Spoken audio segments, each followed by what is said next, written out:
let's talk about accurate and timely financial statements. I think that is something every single company on the planet needs. If you can't rely on your numbers, then you're flying blind. So talk to me about accurate financials and what does that look like?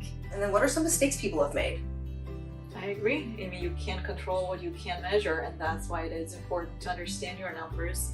And one of the most common mistakes that we see is that accounts are not reconciled. So start with making sure that there is a checklist that your accounting department follows every month to close the month. That way you can ensure consistency.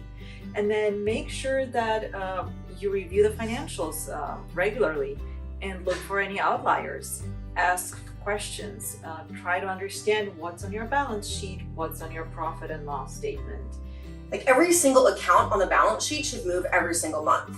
I mean, unless it's retained earnings or security deposit, it should be moving. Cash moves, accounts payable move, accounts receivable moves, accrued expenses, prepaid expenses. There are so many accounts on the balance sheet that I see that don't move.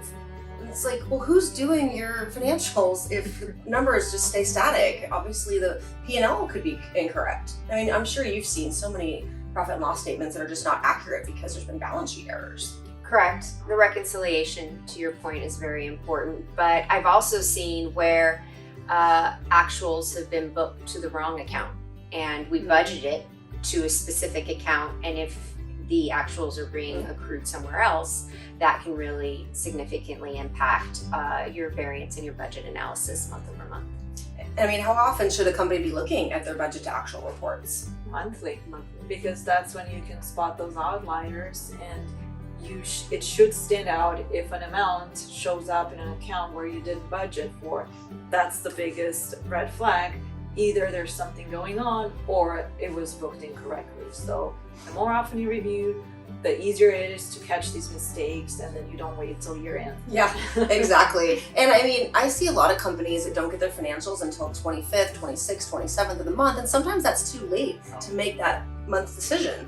You have to go to the month after that. And so the later your financials are, the harder it is to make decisions. Absolutely.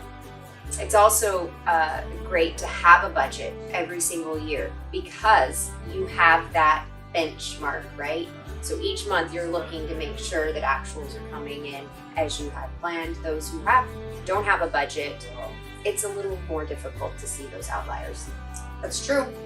Moral of the story, have a budget, have accurate and timely financial statements, and if you need any help, please give us a call at optimaoffice.com, 858-283-1234.